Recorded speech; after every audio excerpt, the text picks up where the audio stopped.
Well, I've got one for the older children, and it's about the Battle of Normandy, and that is where I live.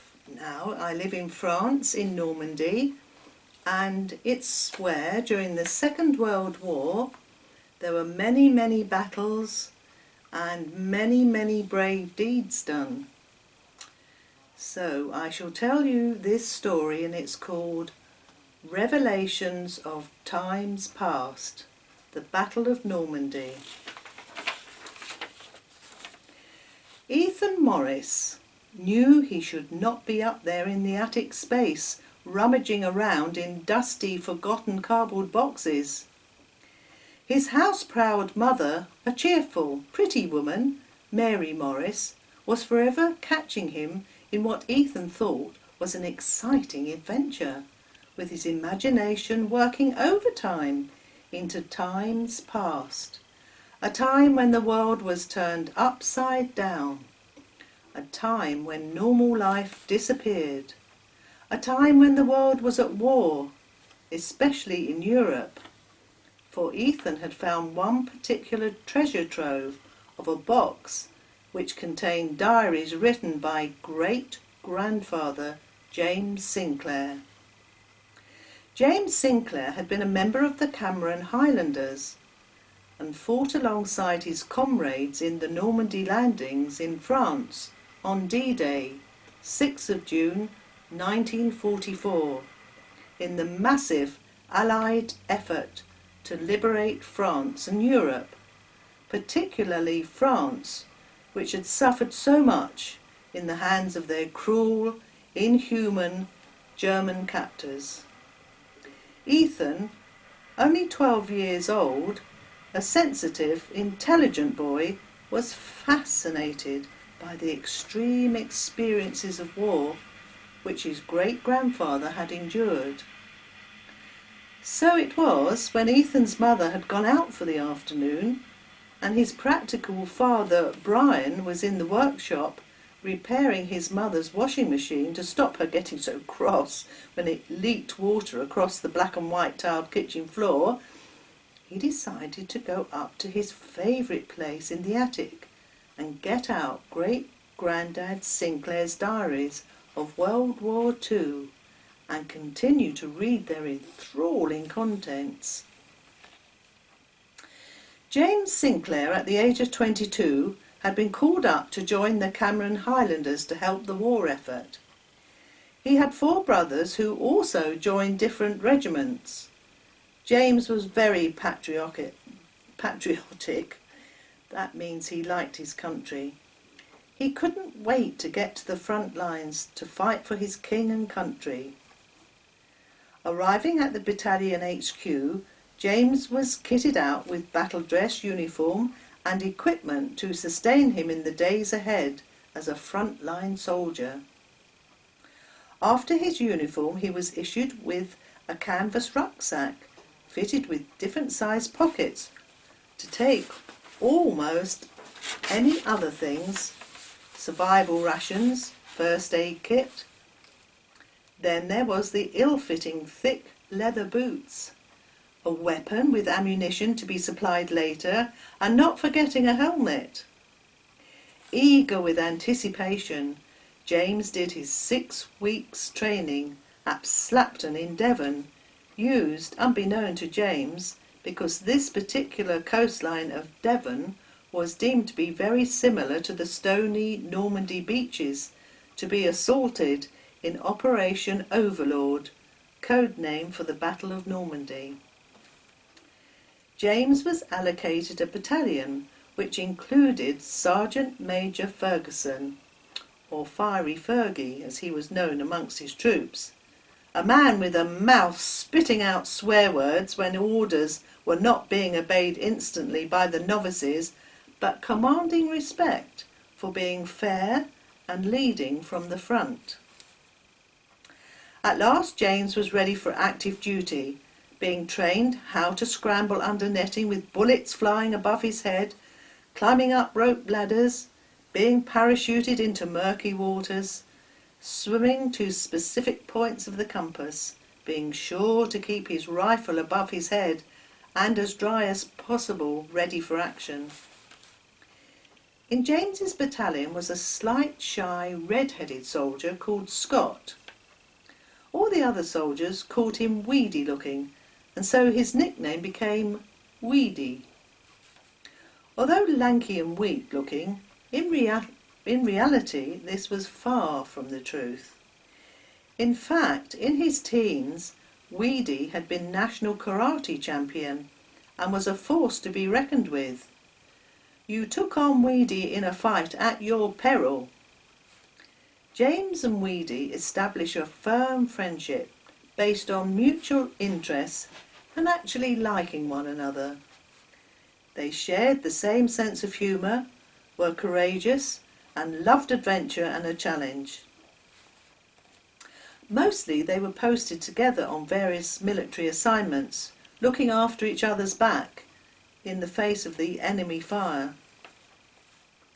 Ethan, reading all this information about his granddad's adventures during World War II, could not put the diaries down. So intriguing and absorbing were they. Was it worth staying up in the attic and possibly attracting his mother's wrath, anger, thought Ethan. Yes, it was, Ethan muttered to himself. I've got to see what great-granddad did in Normandy. How exciting. How courageous they were. The weather was bad, windy and rainy on the 5th of June 1944. James knew something was up, as lorries had been appearing at the stores being filled by the quartermaster with rations for the field of battle, varieties of dried and tinned food and bars of chocolate for energy. Boxes and boxes of military supplies to support the frontline soldiers were being loaded. In the afternoon, Sergeant Major gave the order to move out. James and Woody, laden with heavy rucksacks and their rifles, pulled themselves up into the back of the khaki-coloured army lorry, a sense of apprehension tinged with excitement of the unknown being felt by all the combat troops, seated, sweating opposite one another, tightly grasping their tin helmets. No information had been given as to where they were going and how they would travel. There was a journey to the train station. All troops from different regiments were heading to Portsmouth for embarkation.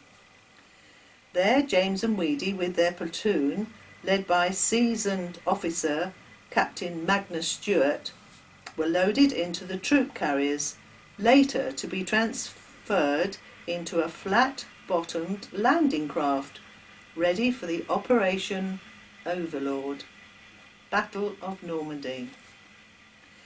They were to be landed on Sword Beach, one of the 5 designated Normandy beaches, a 50-mile stretch of coast divided into 5 sectors: Utah, Omaha, Gold, Juno and Sword, occupied by the German Nazis.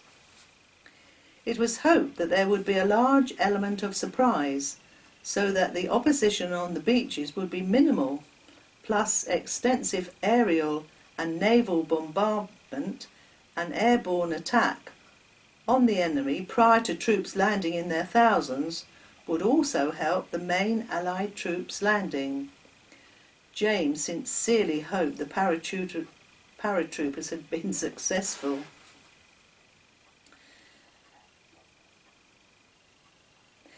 To say the soldiers consigned to James and Woody's landing craft were nervous and frightened was an understatement.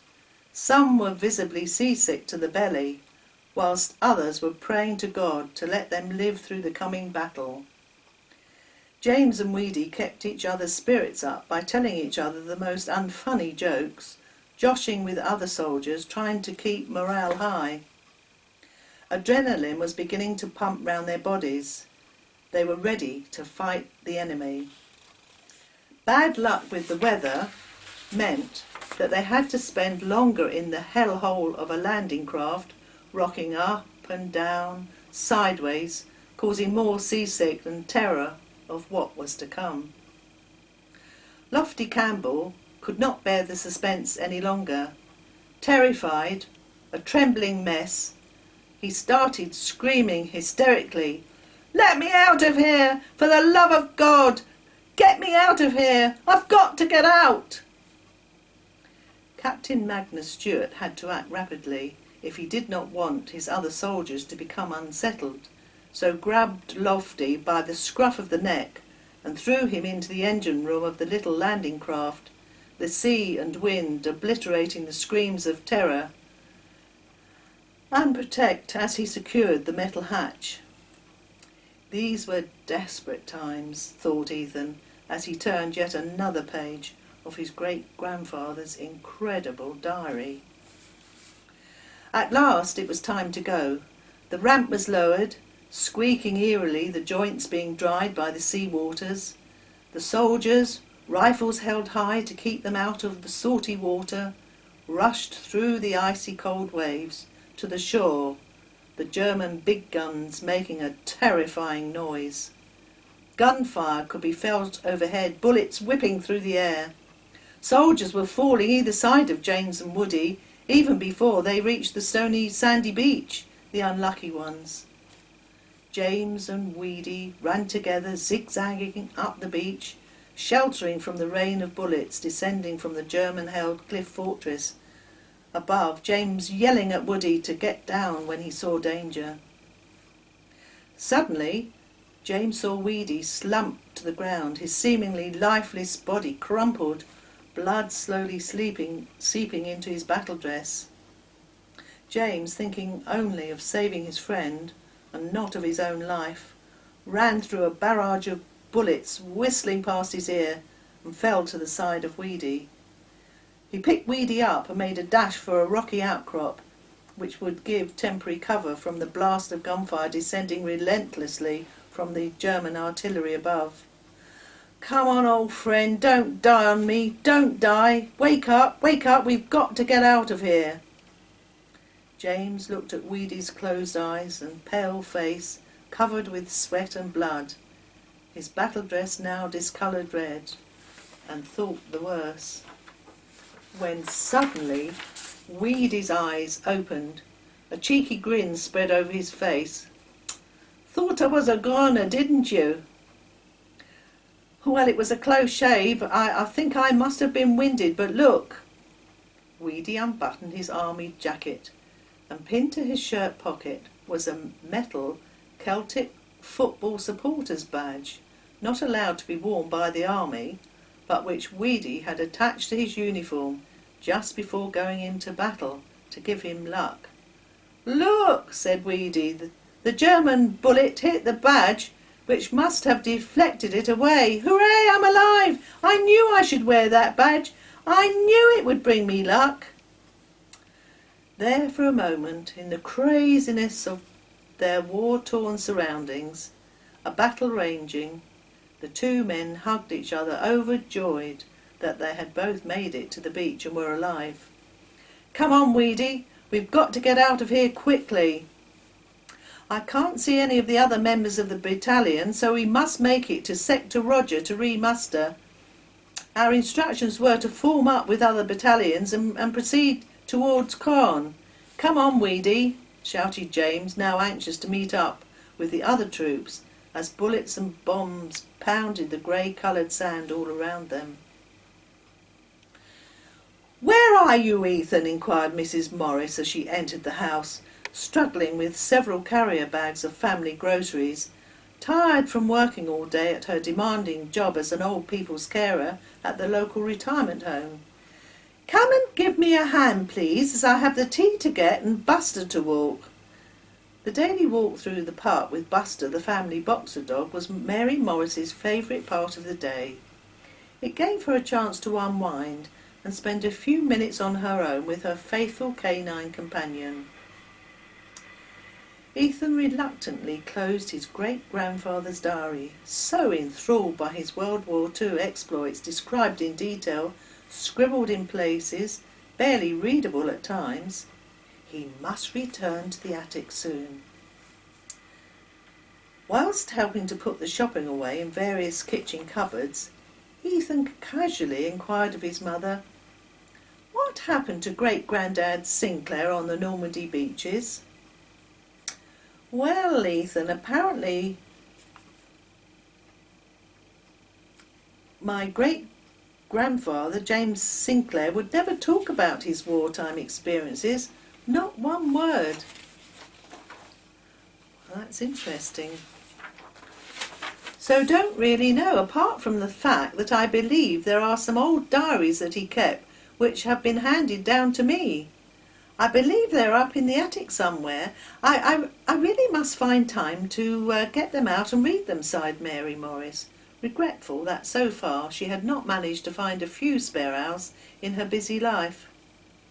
"Probably not much happened, but I do remember at your great-granddad's funeral a couple came up to us and said they were the family of Lieutenant Scott Weedy Macpherson, who had served in the army with your great-granddad in the same regiment and wanted to pay their respects."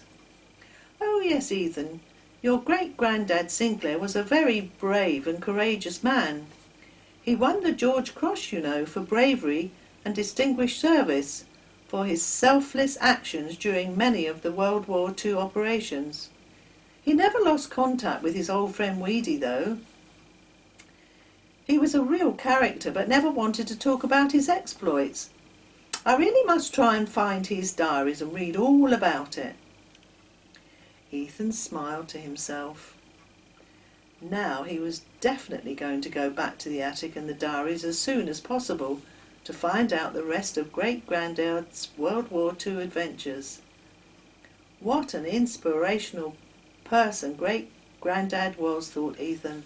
"I'm so proud of him, and I only hope that I can live up to his legacy of bravery, courage, and unselfishness." Wow. What an interesting story that was. A time which we hope will never come again. Well, what shall I read for you now? Well, I've got so many. And, wow. Let me see. I'm going to read one story for you younger children, and I think I might put a hat on. How about this hat, children?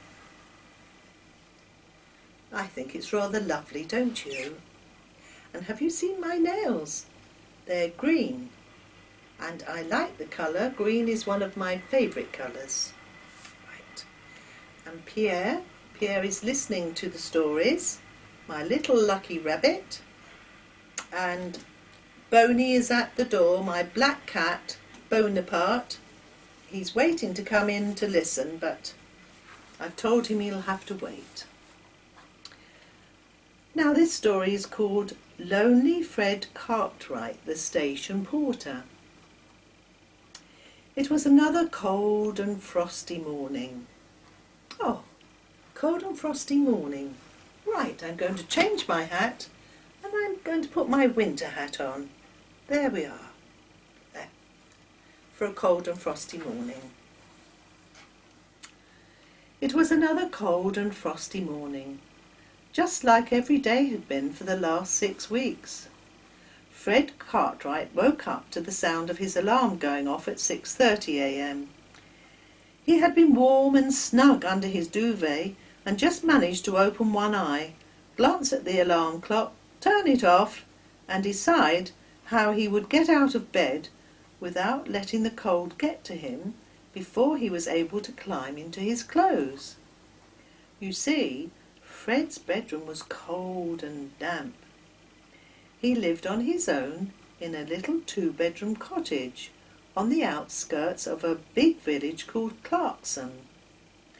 There was the usual buildings in Clarkson: the church, 2 pubs, the grocery store run by Mrs. Ramsbottom and her daughter, a garage where you could get fuel for the cars and tractors. But the one important building, as far as Fred Cartwright was concerned, was the railway station. Clarkson Station was an absolute picture in the summer because the station master, Maurice Featherstone, took a great pride in keeping the gardens weeded and tended, planting all manner of colourful plants in the spring which came bursting into colour in the summer, making any passengers on the train, either going through or alighting at Clarkson, gasp with amazement at the beautiful floral display. Not so in winter. Of course, the lovely flowers had withered with the cold winds and temperature in the autumn. Maurice Fairweather did not like the cold, and so did not tend the station gardens in the winter, but huddled round a coal fire in the station's waiting room, talking to passengers and admiring the steam engines as they stopped at the station to pick up customers, and of course, very importantly, checking the arrival and departure times of the steam trains as they puffed in and out of platform 1 to let their passengers off and pick up new passengers. This morning Fred Cartwright looked at his bedroom window all covered with frost inside. "Oh dear," said Fred. "Jack Frost has been busy in the night. Goodness gracious, I can see my breath. It's like steam coming out of my mouth, just like the engines. Ha ha ha," laughed Fred as he imagined himself as a steam engine puffing out of steam. Fred's clothes were downstairs on the armchair by the open fireplace. 1, 2, 3, Fred said to himself, and made a dash downstairs to get some of the warmth from the logs that had just about burnt out. He quickly put on his clothes, racing to get his warm vest on first, followed by a thick fleecy shirt and heavy jumper.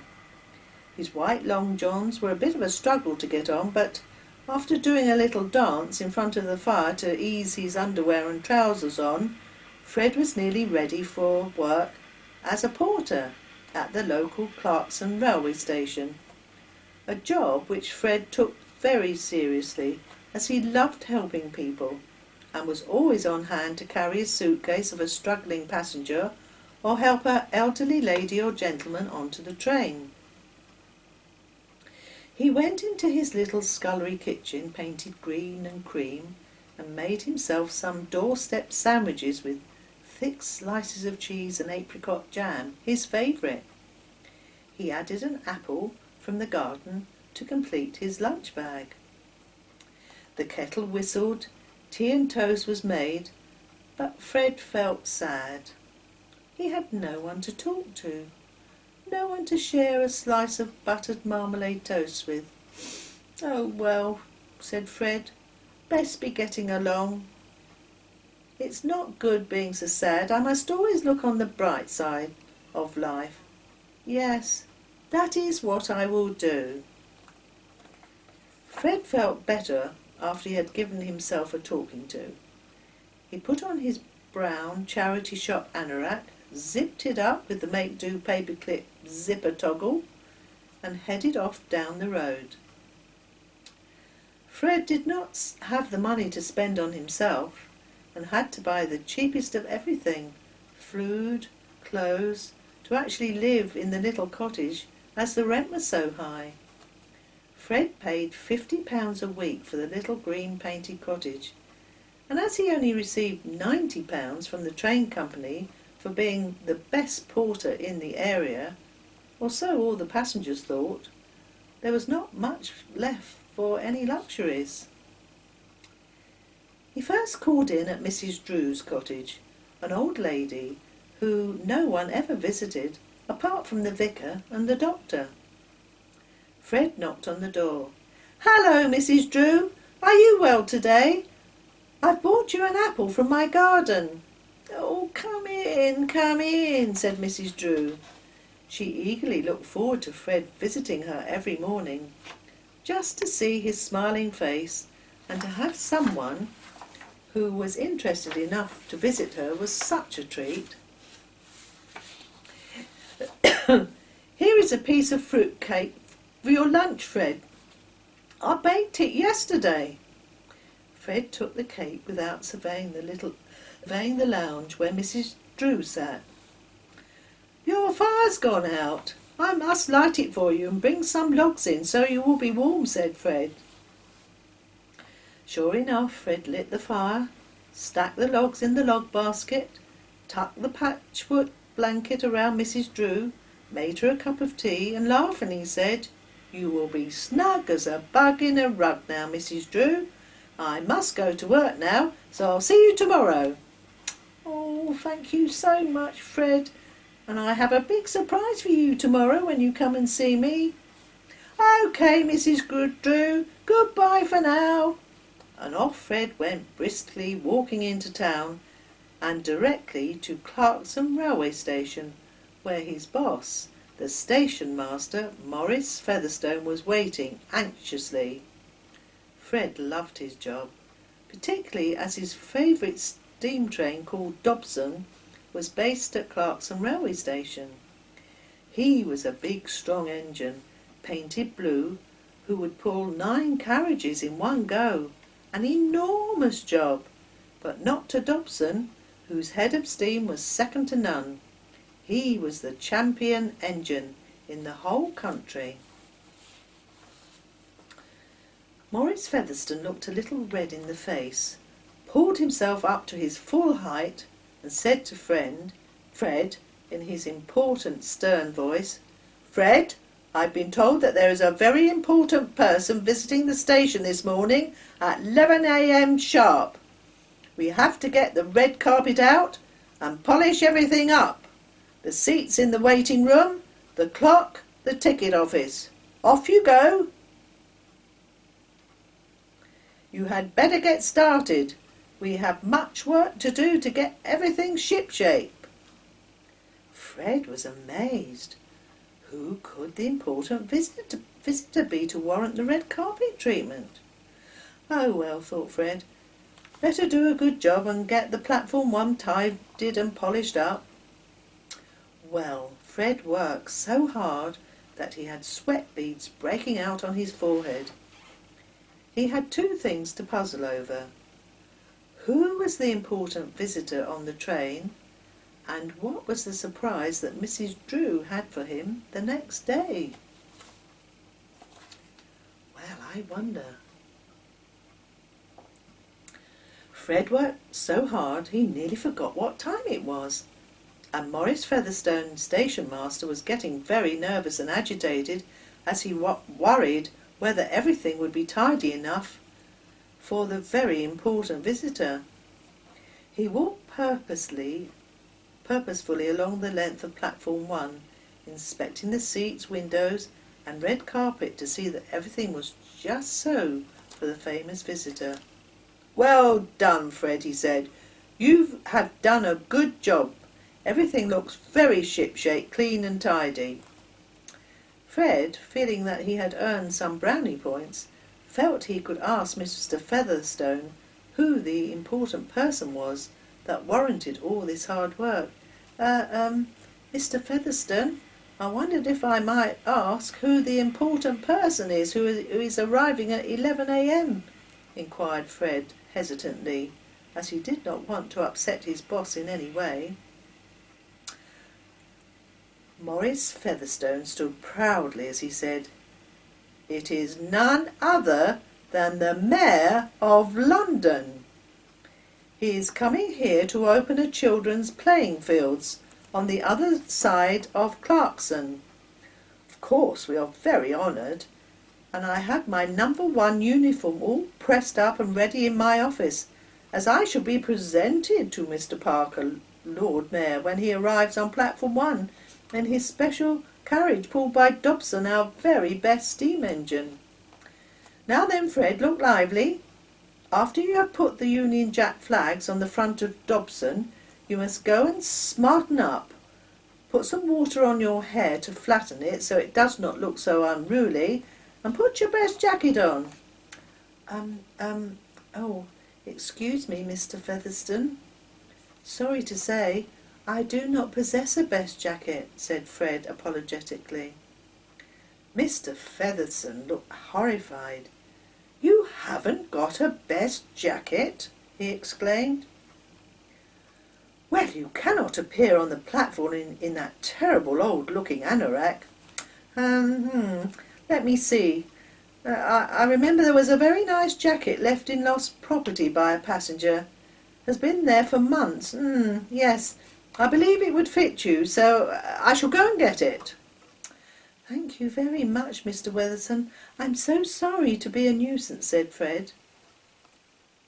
No sooner said than done, and Mr. Weatherson returned with a brown and black check woolen jacket. Fred put it on, and it fitted exactly, much to his delight.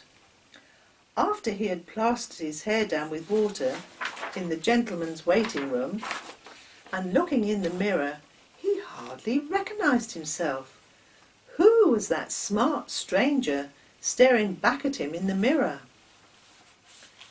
It wasn't long before Fred heard the familiar whistle of Dobson, puffing and puffing, as he pulled the Lord Mayor of London's special carriage, plus 8 other carriages with official visitors, including the reporters for the various newspapers and magazines. The red carpet was out, checked by Mr. Featherstone for creases, and all was ready. Fred stood discreetly by the waiting room door, patting his hair down nervously to make sure it was still tidy, and Maurice Featherstone, the station master, all dressed in his number 1 smart uniform, feeling very important, was at the end of the red carpet by the platform edge to greet the Lord Mayor. The scene was set for the arrival of the very important person, or VIP, as such visitors were called. Crowds of people were on the platform, joining in the excitement. The train stopped, and the Mayor of London, with a huge gold chain of office round his neck, alighted from the carriage, with his charmingly dressed wife Cynthia, all in silk and furs. The station master had just introduced himself, when suddenly there was a commotion at the entrance to the station, and in run the dirtiest, smelliest dog you have ever seen, followed by 3 scruffy, unruly boys shouting after the dog, tormenting it and throwing stones at it. The dog was all shaggy-haired, terrified out of its wits, and rushed toward the important party, hoping to be rescued from the nasty boys. Cynthia, the Lord Mayor's wife, shouted to her husband, "Oh, keep that smelly, scruffy dog away from me! Oh, my lovely silk dress and fur coat will be ruined!" she howled. When Fred saw what was happening, he rushed forward, caught the dog before it got to the Lord Mayor and party, and tripped up the 3 boys by pushing the luggage trolley in their way. Fred's quick thinking saved the day. The 3 boys were apprehended by local policeman P.C. Ronald Duval. He had been running after the boys, chasing them up Clarkson High Street, where they had turned off into the station to try and get away from the determined policeman. P.C. Ronald Duval had been after these naughty, cruel boys for many weeks, as they had been doing many other wicked crimes, and was very glad to have caught them in the act, and their punishment would be very severe, he informed the curious onlookers. The Lord Mayor and his wife went on to carry out their duties to open the new children's playing fields in Clarkson, funded by the Mayor's charity fund, and thanked Fred very profusely for his quick thinking to avert a possible disaster.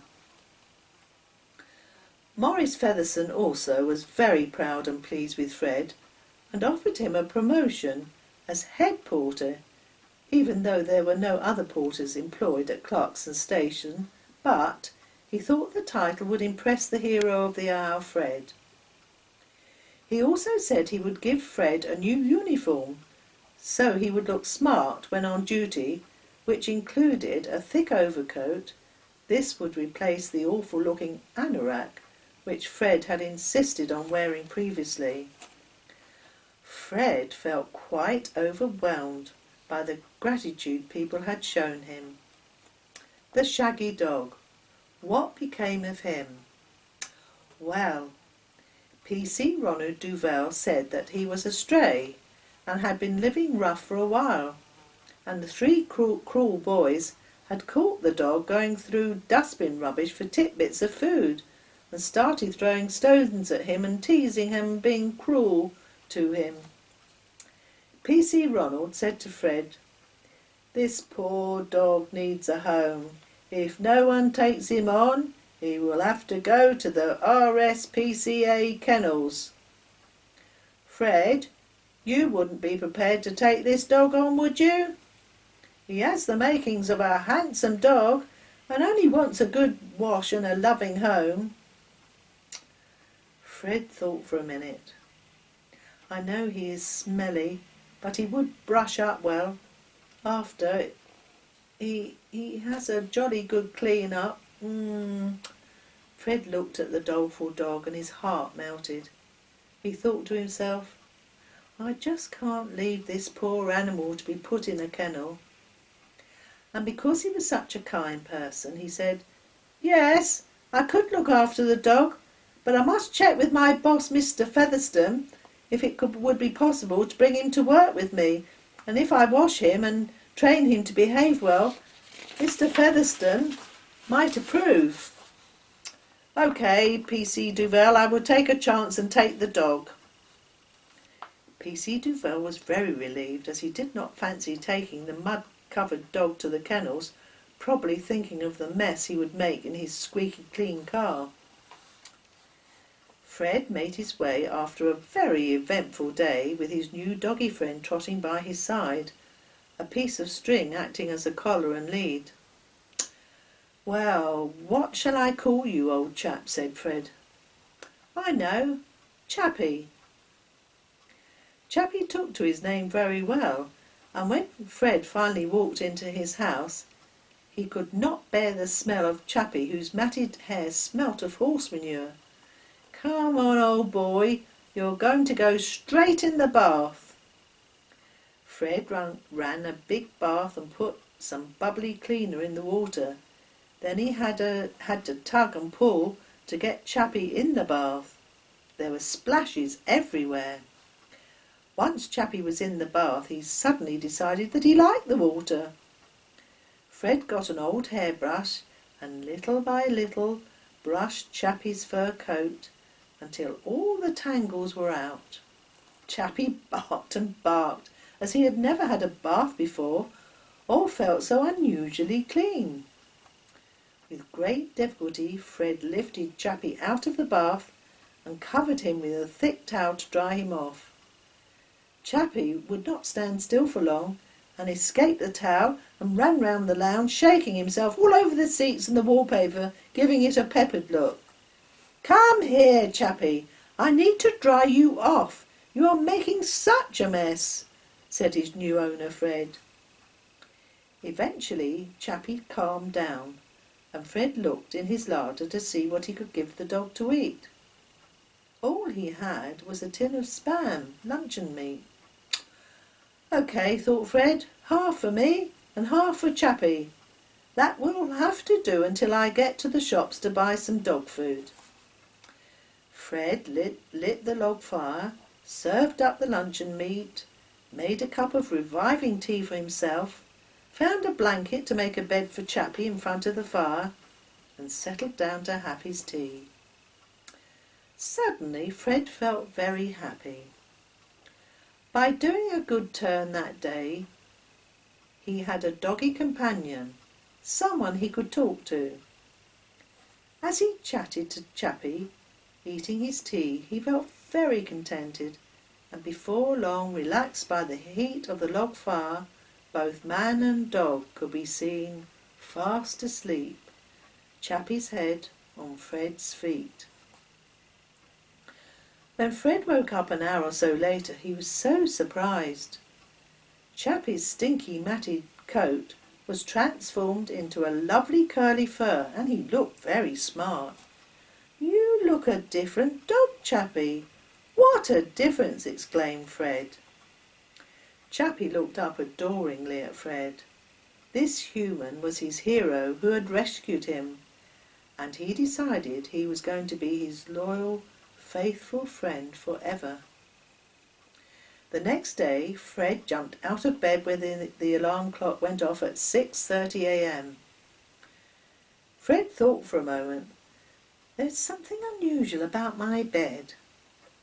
He could hear heavy breathing, very heavy breathing, coming from the end of his bed. What was it? In the night, Chappie, feeling lonely, had crept up the stairs and snuggled at the bottom of Fred's bed, cosy in his duvet.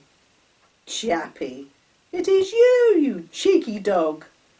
Come on, we have to go to work," said Fred. Actually, Fred really liked having Chappie at the end of his bed, and man and dog did not feel lonely anymore. Fred got dressed, found an old collar and lead from a previous dog and placed it on Chappie, and out they went to call on Mrs. Drew before walking on to Clarkson Station.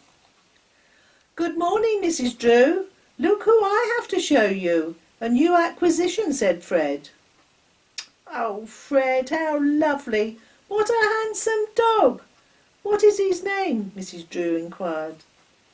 "His name is Chappie, and I have adopted him as he was a stray and was being badly treated," said Fred.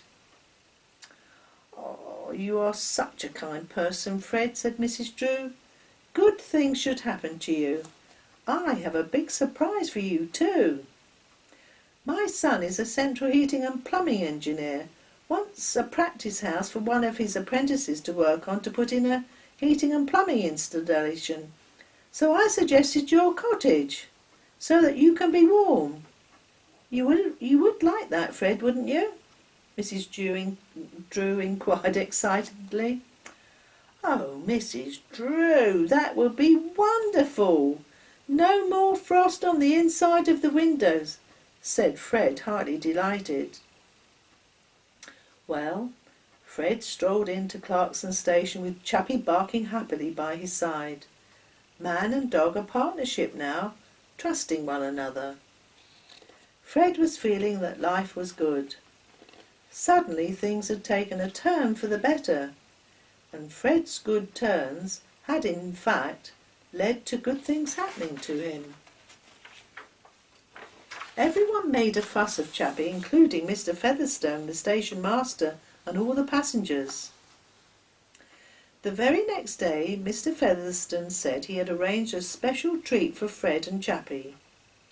Dobson, the steam train, pulled into platform 1 with his shiny blue paintwork glistening in the sunshine and 6 brown carriages behind him, and Fred and Chappie climbed on board, pleased and excited, ready for a specially arranged ride into the sunlit countryside, a present for his prompt actions to avert disaster the day before.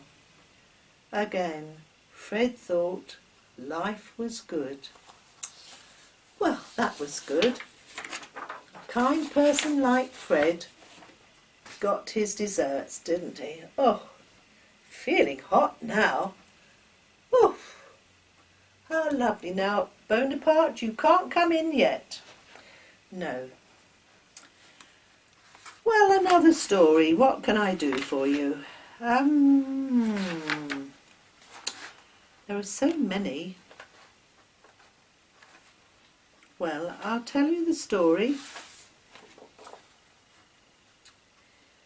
This one is called The Amazing Adventure of Nelson and Bonaparte. You can come and listen to this one, Bonaparte.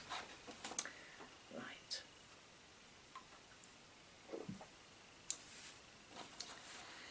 Nelson, the black and white spotted Dalmatian, and his inseparable friend Bonaparte, the rescued black kitten, now a huge black cat with attitude, were sleeping contentedly in their respective fur fabric-lined beds, back to back, Nelson snoring slightly, irritating Bonaparte, who from time to time would meow, "Nelson, you are snoring again. Kindly stop it." To which Nelson would always grunt and bark, "I'm not snoring, I'm merely clearing my throat." "Yeah, yeah," muttered Bonaparte, resigning himself to the reverberating noise, which only happened when Nelson had raided the rubbish bin, his tuck box, and found some foul-smelling old piece of meat or chicken, devouring it slowly, relishing every mouthful as if it was a feast for a king. The best of friends now, but it was not always so. Their owners, Kathleen and Angus Sinclair, loved their pets and took them backwards and forwards from Kent to France to their renovated farmhouse in the warm south, some 5 hours' drive from the French port of Ouistreham. Something happened that none of the family could have foreseen. Kathleen and Angus had spent a whole month at the house on the coast near La Rochelle with Nelson and Bonaparte, loving the sandy beach with seagulls to chase, and Bonaparte pouring the rock pools for the odd, unfortunate fish which had been left stranded after the tide had gone out. Idyllic, one could have described the lifestyle. Kathleen and Angus would have a glass of red wine in the early evening, most nights, while sitting on the sandy shell-embellished beach in front of their farmhouse, watching the most wondrous sunsets of brilliant orange and pink, listening to the relaxing lapping of the deep blue waves, whilst their two animals roamed the sand dunes, chasing each other or anything that moved, knowing that there would be a little treat of baked liver and biscuits as supper before they flopped into their beds, Nelson always keeping one ear alert in case of intruders, as he felt responsible for the family's security. It was decided that they would all return to the United Kingdom on the following Monday, after Angus had carried out some strenuous work on the ancient apple press that had been found when renovating the barn. Angus was turning it into a decor feature in the lounge of the barn conversion, their latest project. Consequently, after everything was packed up, the fridge emptied, the electricity turned off and the water supply drained down, Angus was feeling quite exhausted. Bonaparte, with a big sigh of recognition that something was afoot, yes, they were on the move again, climbed up into his car basket inside the car, a resigned look on his black face with quivering whiskers, and snuggled into the fur fabric blanket. Nelson's box was loaded, and Nelson, who quite liked riding in a vehicle, bounded enthusiastically towards the car, making a running jump into his snug dog bed, did a little war dance, trampling down the bedding to make quite sure it was to his liking, and finally grunted and laid down, anticipating a doggy treat being given to him before the start of the journey.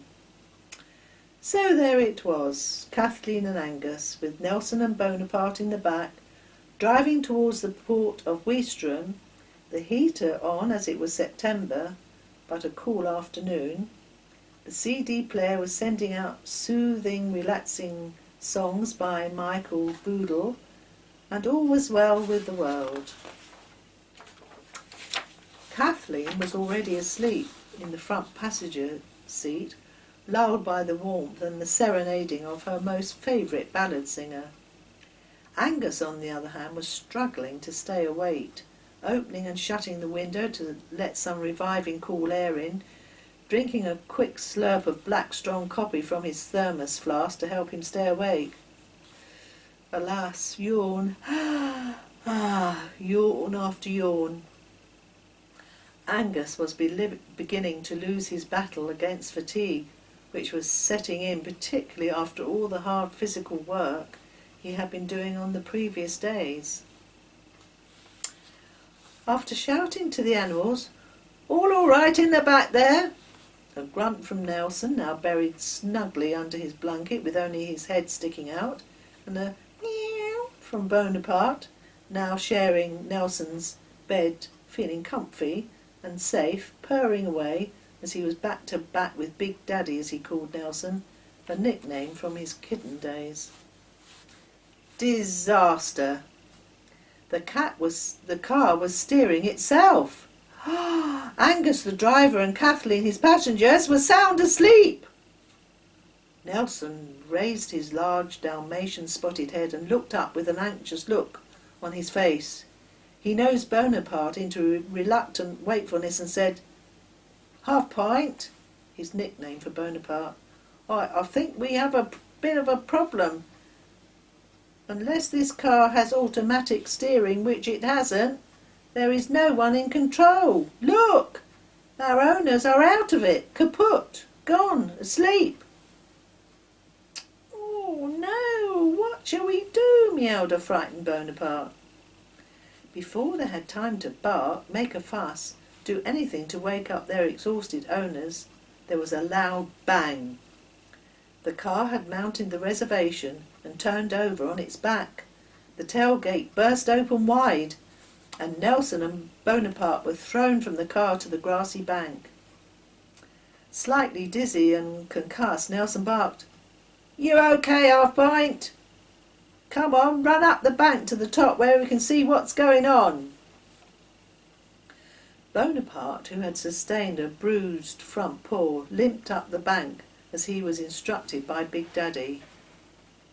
They both heard the moaning of pain from their owners, who had managed to get out of the car and were sitting dazed by the side of the road waiting for help and unable to think about their animals for the moment.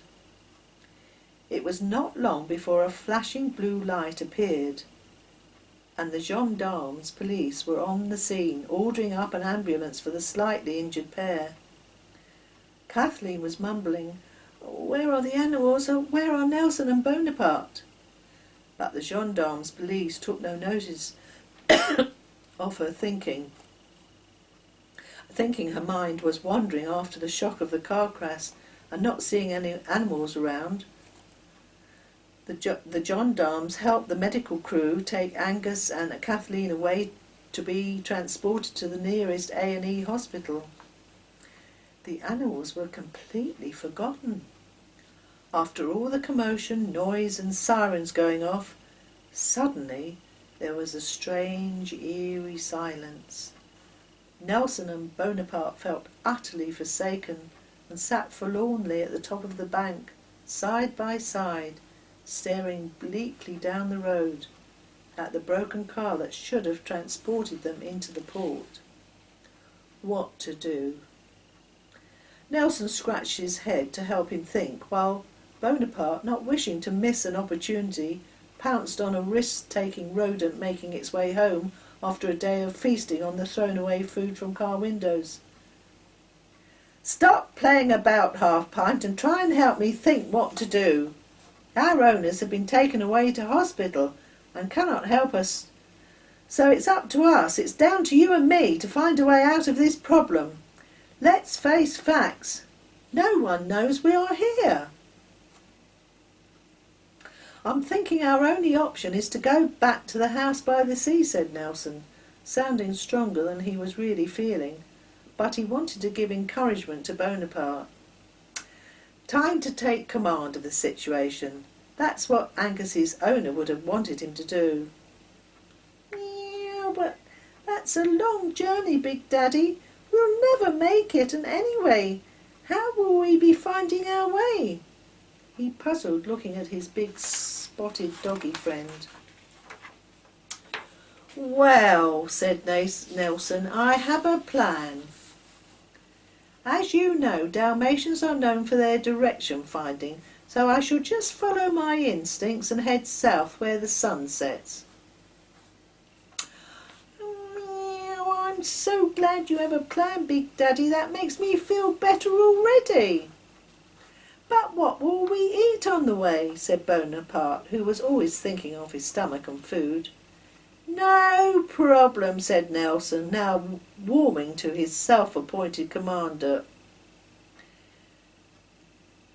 "The Get Me Home duo, commander of the Get Me Home duo. We will go through dustbins for leftovers. You can catch mice and share for once. And you and me, if we pull together and pool our instincts and food, we'll be okay. You'll see." That was the start of the long journey, 400 miles of different countryside. The dog and cat duo, with Nelson in command, covered quite a distance on the first day, with nothing spectacular happening to them. In the evening they raided a particularly fruitful dustbin with an odd chicken carcass in it, which was a real feast, as Nelson described it, drooling every time he thought of the delicious bones and chicken flesh. On the third day they were confronted with a river to cross. As there was no bridge in this part of the river, they were looking for inspiration when Nelson noticed a lone rowing boat nestled in some green and brown reeds, probably stuck on a mud bank.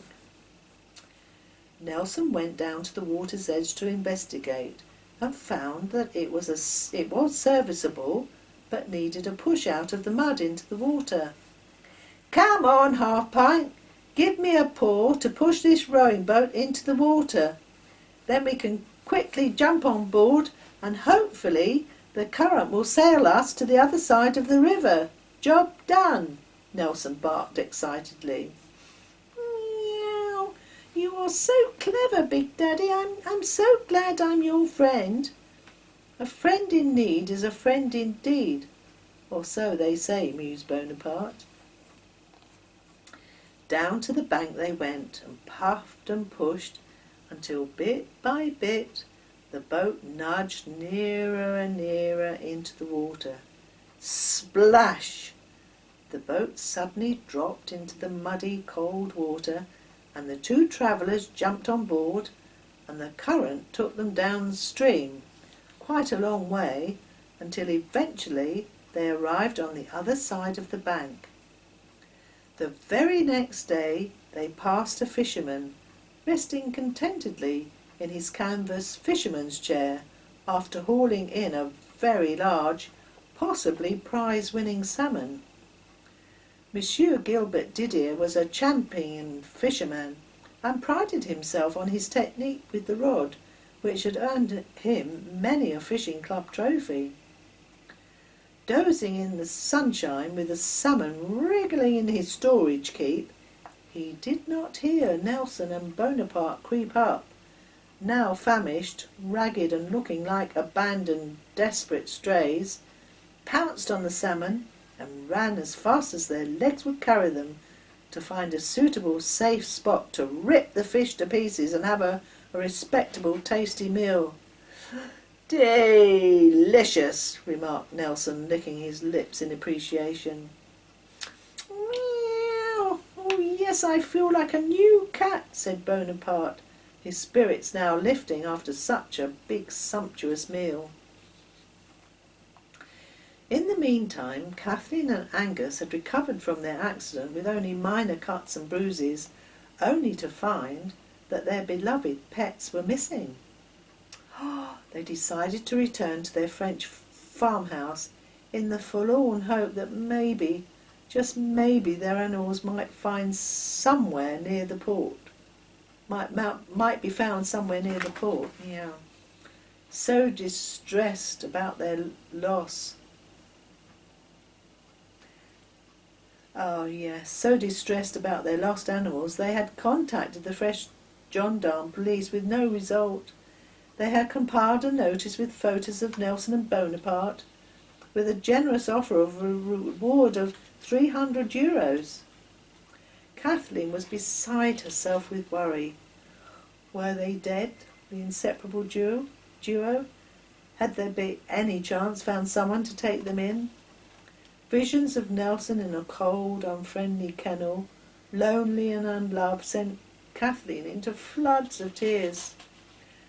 Bonaparte, she felt, could look after himself if he was not badly hurt during the accident. The not knowing was very hard to bear for Kathleen and Angus as days turned into weeks. Angus was more hopeful. He tried to encourage Kathleen to be more optimistic. Remember, Nelson is a strong, determined Dalmatian. He is sure to use his natural instincts and bring himself and Bonaparte home to us here, if it is at all possible. I'm sure Nelson could find a way," said Angus as he hugged Kathleen, trying to comfort her during this very anxious time. Kathleen knew there was just an outside chance, but secretly did not hold out much hope that her beloved animals were still alive.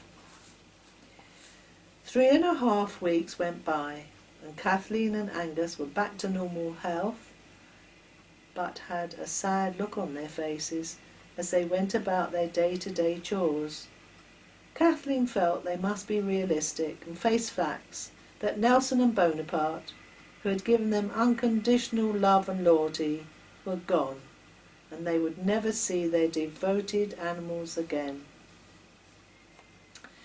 It was the last day of packing up the house once again.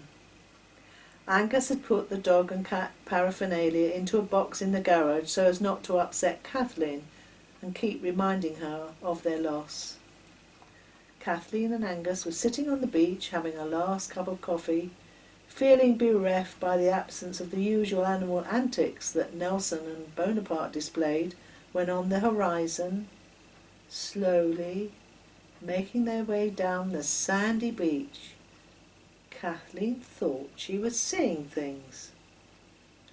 A scruffy, matted fur, fatigued almost beyond bearing, spotty Dalmatian, and a knotted fur, grey-back, black, limping cat slowly, the Dalmatian waiting every few feet to encourage a failing feline.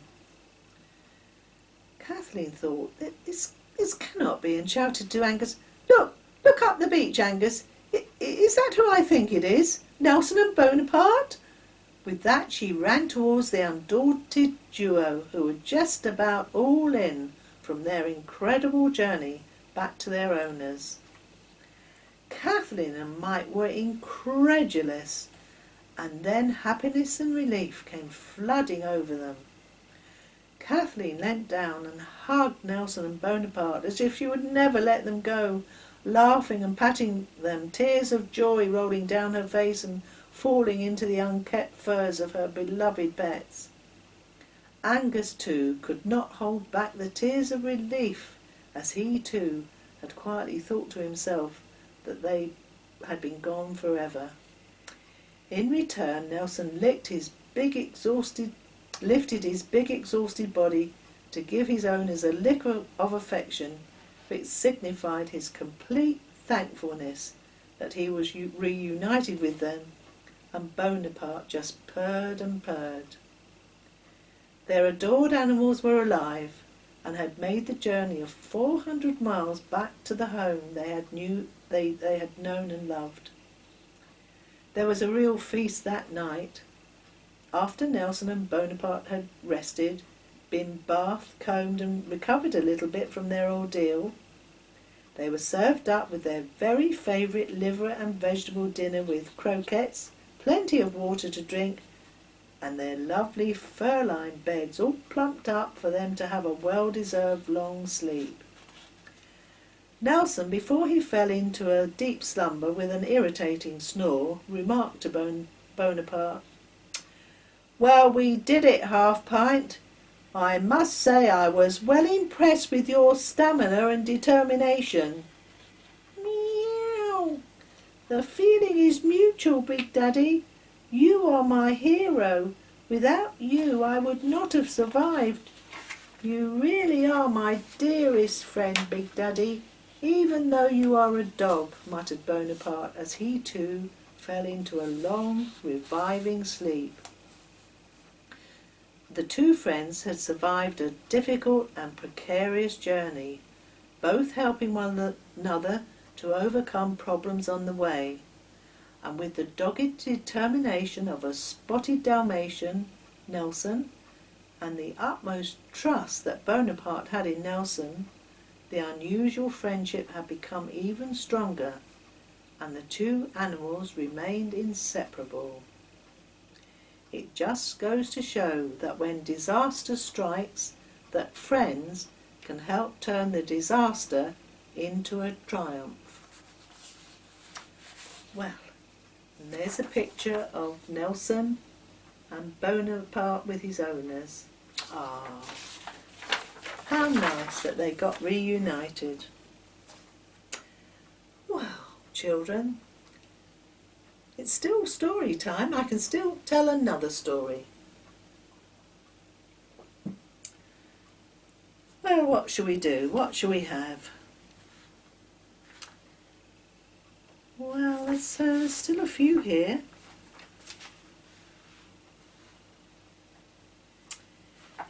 Well, I know. I'll tell you the story of Gerald Giraffe and the Nosy Parker Gossip Club. Have you ever heard of a giraffe who was a nosy Parker?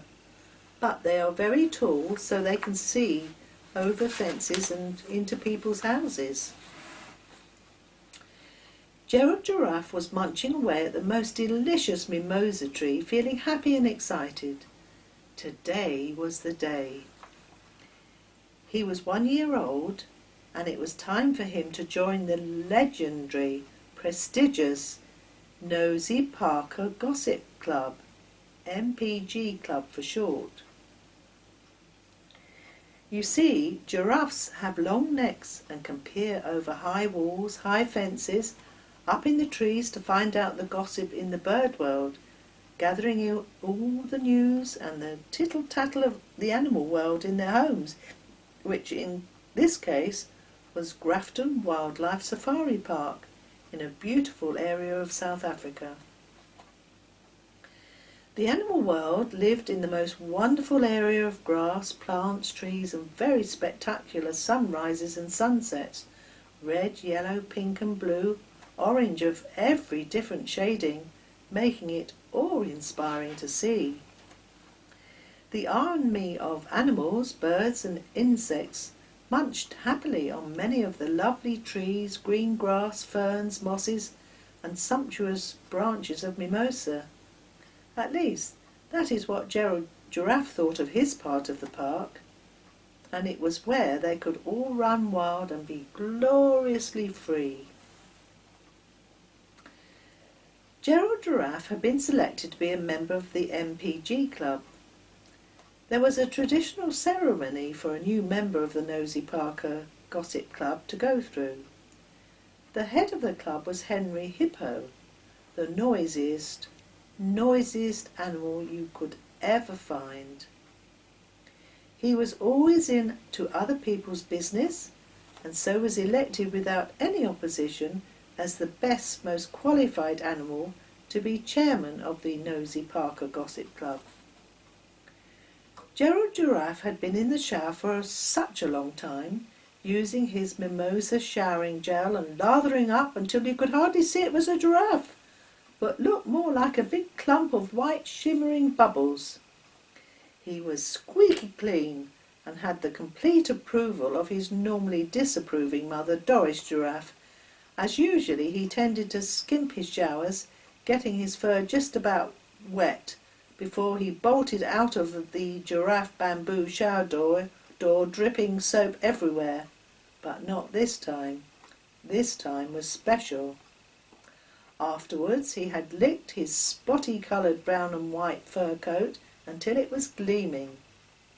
He wanted to look smart, the best that he could look for the important ceremony. The important ceremony went like this. Henry Hippo stood on a very strong reinforced wooden platform, because of his enormous weight, accompanied by Mrs. Matilda Hippo, all dressed up in her Sunday best, with her lavishly decorated brown straw hat, worn at a jaunty angle, different coloured flowers scattered all over it. Then behind the hippos were Mr. Zachary Zebra, deputy chairman, and Mrs. Zara Zebra, also looking extremely chic, with her black and white striped fur coat gleaming in the warm, slightly breezy afternoon. The ceremony was about to start. Gerald Giraffe, feeling a little bit nervous, had to walk slowly in front of the podium and lower his head in respect for the chairman and deputy chairman. The chairman, Henry Hippo, then said, "You are now to be made a member of the Nosy Parker Gossip Club, and for this you must present at the next meeting in 1 month's time Nosy Parker Gossipy News. Not only gossipy news, but something none of the other animals know about." This was a challenge that Gerald was not going to fail at, he told himself, as the ribbon of blue with his membership medal dangling from it was placed around his neck by a smiling Henry Hippo. "Wear this medal with pride, and good luck, my son," he said encouragingly. "We all look forward to seeing you back here in a month's time." And with that, he and Mrs. Hippo made their way off the podium, plodding slowly back to their muddy river pool for an afternoon's mud bath. Gerald Giraffe was now full of enthusiasm to fulfill his promise to deliver a really top-notch piece of gossip to the club members during their next meeting. "I will show the club that I am the best member ever. Oh dear, though," he mused, "how can I find some extraordinary gossip?" For 2 days and nights Gerald Giraffe tossed and turned in his cosy, specially long bed that had a duvet cover with a design of different leaves of the countryside painted all over it.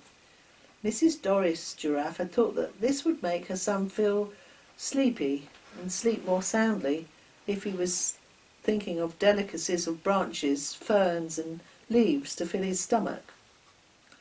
On the 3rd day after Gerald had been made an official member of the MPC Club, he was struggling to find any juicy gossip at all. All the animals seemed to be living very natural, ordinary lives. Nothing that Gerald could possibly say was gossip. Where would he find something to impress the club, he pondered. At that precise moment, Alice Antelope came running along the flower-laden track, talking in an agitated voice to herself. "I knew it! I knew it! Charlie Cheetah is a thief! My freshly baked leaf and worm pie with mimosa pastry has disappeared, and I know he is the culprit," she continued angrily. Gerald picked up his ears when he heard Alice talking to himself in such a dramatic way.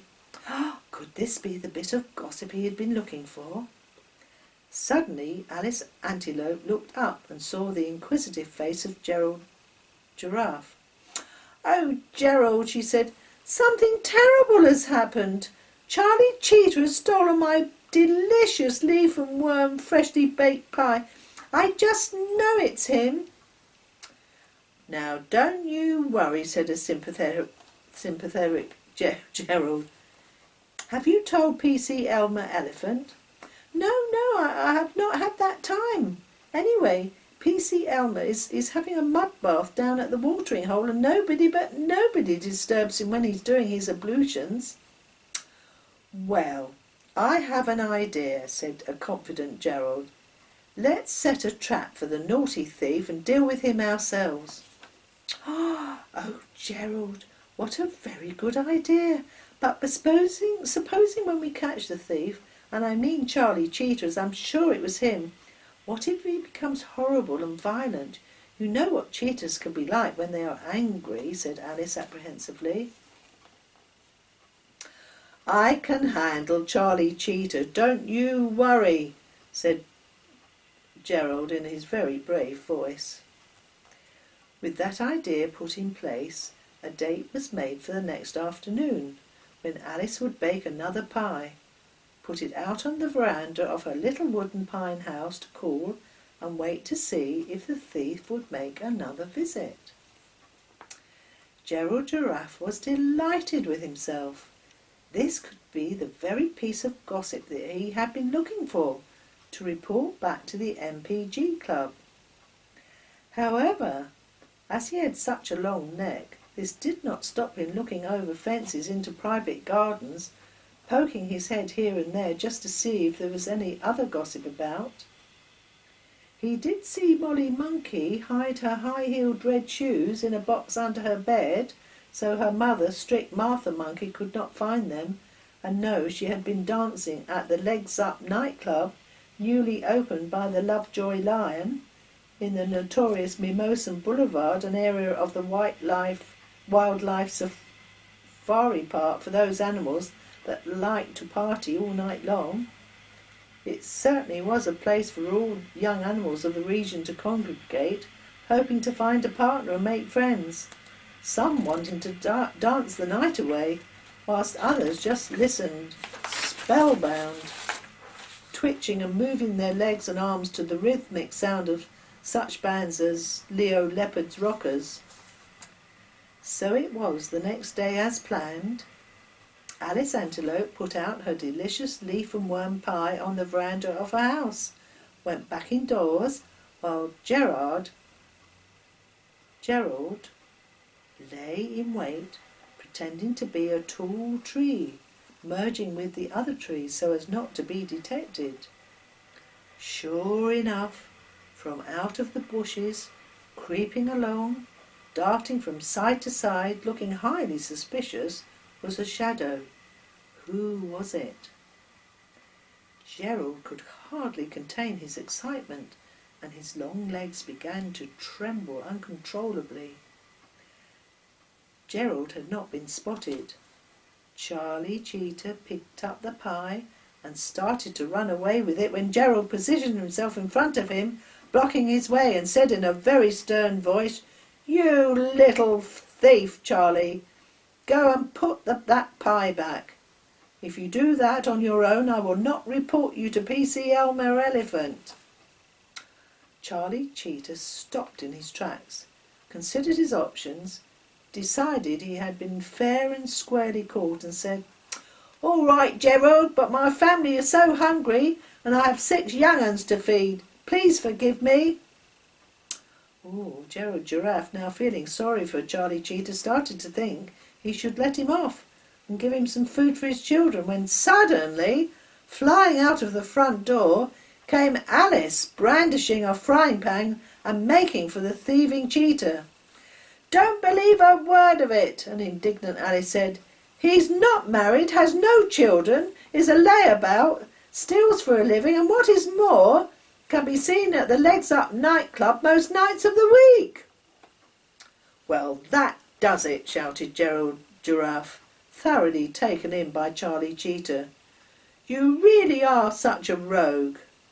Put that pie back, and then I will personally escort you to jail at Hippoville, where you can wait for PC Elmer to come and sort you out and cure you of your thieving ways." So that is what happened. The next meeting of the Nosy Parker Gossip Club were enthralled by the tale of the stolen leaf and worm pie, a rendition which earned Gerald Giraffe a commendation on his first bit of gossip, but definitely not his last, as he found the whole episode most exciting. "One thing I have learnt, though," he mused, "it is not always to trust what people tell you. I must remember to be more discerning in the future." It was not long before Gerald Giraffe was elected the most promising young Nosy Parker in the club. Well, I wonder what other gossip he found. That will be for another time. Now, children, if you ever visit the zoos and you see a giraffe, you may wonder if one of them might be Gerald Giraffe, and you might ask him if he's got any good gossip to tell you. Well, another story.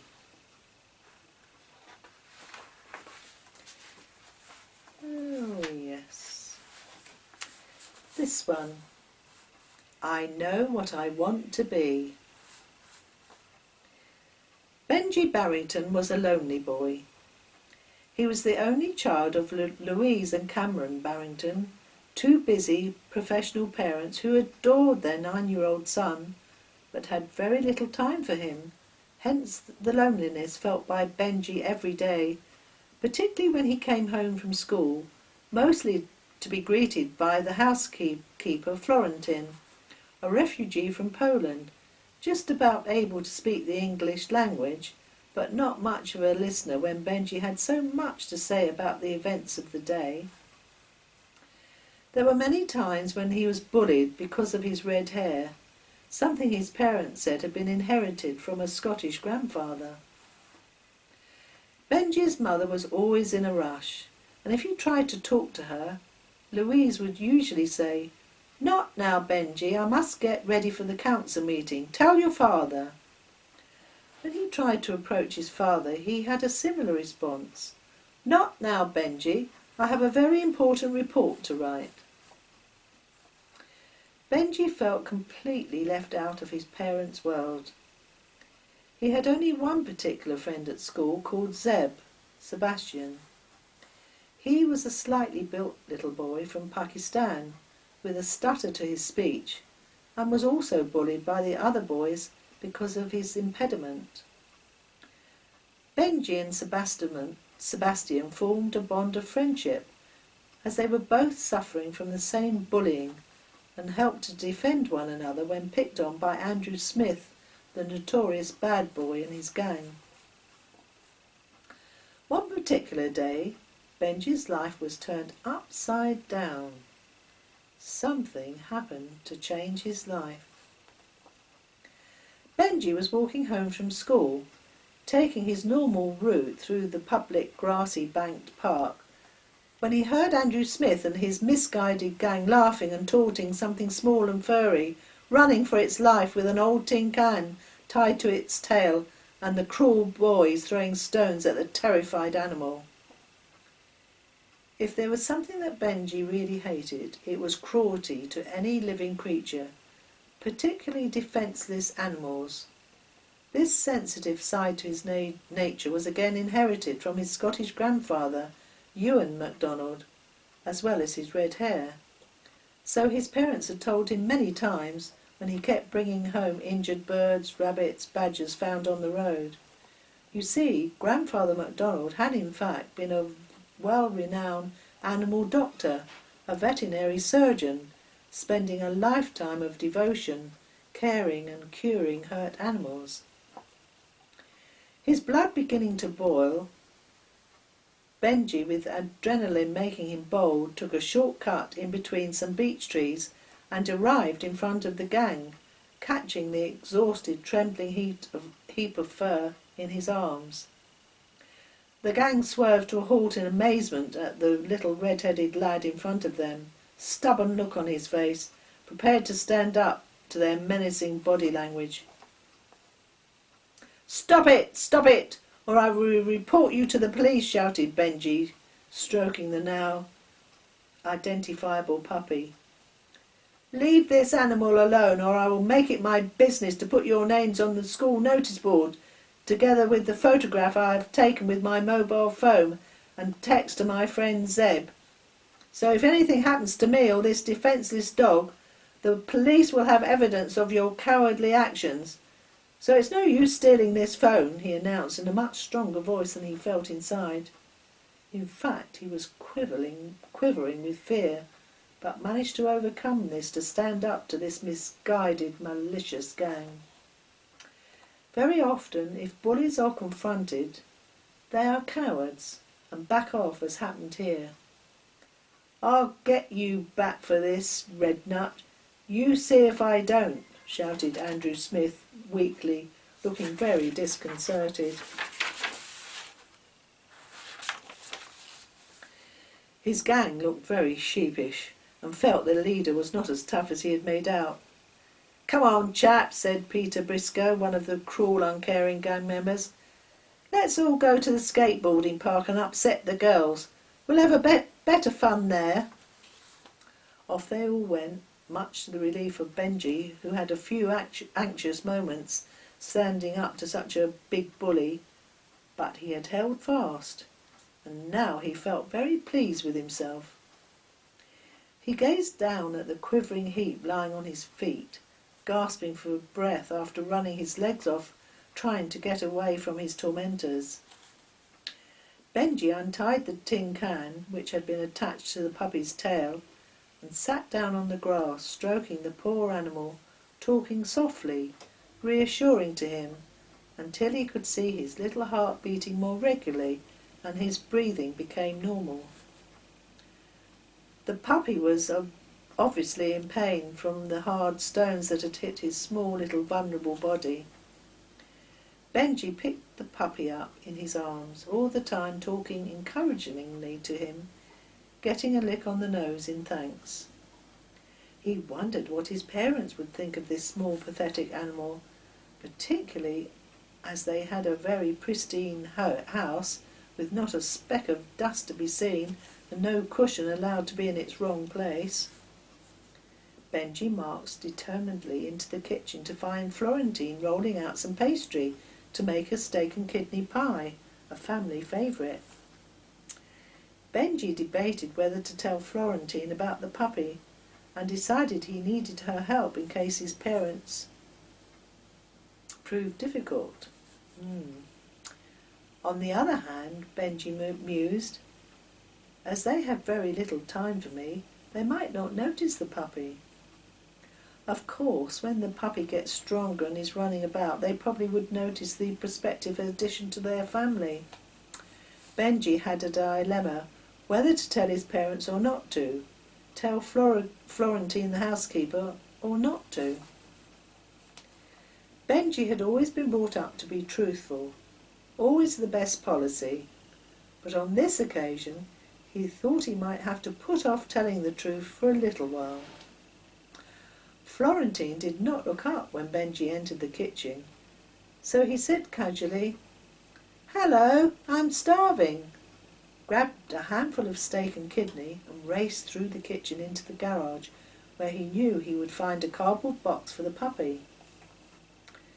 Benji had already made up his mind that he wanted to keep the furry chap. He put the meat into a little carton, which was enthusiastically received and gobbled up by the puppy, after which he found one of his father's old sweaters and placed it in the cardboard box to make a comfortable bed. A bowl of water was placed by the side of the box. "I must find a name for the puppy," thought Benji. "I know, Mac, after my grandfather MacDonald." Mac was curled up now, sleeping fitfully in his new cosy warm bed. Benji went back inside the house, wondering how on earth he was going to tell his parents about the new member of the family. Would they allow Mac to stay or not?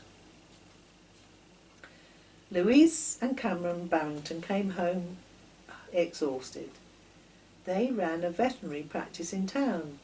Cameron was the vet, and a very good one, and Louise headed up the office, staff and administration. In fact, she always said she was chief cook and bottle washer, standing in for any member of staff who was off sick or on holiday.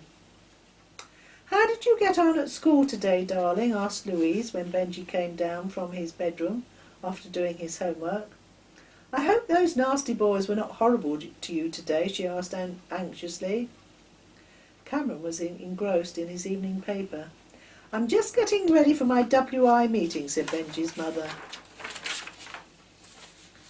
Suddenly, Benji could stand it no longer and started crying inconsolably. "You never have any time for me. I'm bullied at school, I'm lonely, and you never want to listen to what I've done. Well, today I rescued a puppy that was being stoned and taunted by Andrew Smith and his gang, and what's more," said Benji, sobbing almost incoherently, and what's more, I stood up to them, and I rescued Mac, and I want to keep him as my friend." Benji looked up at his parents, expecting a strict telling off. Benji's startled parents looked at one another with dismay. "Oh, my dear boy," said Benji's father, "I had no idea you felt like this." Louise ran towards her son and hugged him. "Oh, Benji, I've been blind. I should have seen how happy you were, but I was too busy." "We will have to change. This situation cannot continue," said his concerned father with a gruff voice. "We love you so much," said Louise. "In future I will make sure that I am here when you come home from school," said Louise, tears filling her eyes. "We will be a proper family, sharing our day's experiences and helping one another. No more loneliness." The 3 members of the Barrington family did a high five together and all felt happy and closer. Then Cameron remembered Benji's word about a rescue puppy. "Well, I'm extremely proud of you for standing up to those bullies. But where is this unfortunate animal?" "Just a moment," said Benji gleefully, and rushed out to the garage to find Mac wolfing down the steak and kidney smuggled out from Florentine's pie. Benji scooped him up in his arms and brought him into the lounge, where his parents were waiting with smiles on their faces. Mac sensed that he was in a household that would look after him and licked Cameron's hand. Cameron took a professional look over the puppy and pronounced him to be in good health, apart from the obvious bruising from the stones. "Well, he's going to be a big chap, judging from his large paws. I would say he is an Alsatian cross, round about 8 to 10 weeks old. Probably dumped by his previous owners who did not want him," said Cameron, frowning in disapproval of such cruel treatment towards a little vulnerable puppy. "Well, son, you do what you want to keep him," said Benji's father, already knowing the answer. "Yes, I want to keep him, Dad," said an overjoyed Benji. "Thank you so very much, Dad and Mum. I will look after him, do everything, walk him, feed him." Benji exclaimed enthusiastically. "Does that include keeping the house dog hair free?" laughed his mother. Happiness entered the Barrington household in the shape of this new canine member of the family, Mac, from therein on. It was not long before Mac got his feet firmly under the table and was allowed the run of the downstairs. Cushions were never in their right place, and it was a job squeezing a seat on the blue leather settee when Mac had decided to settle there, even though he had his own comfy duvet-lined box next to the television.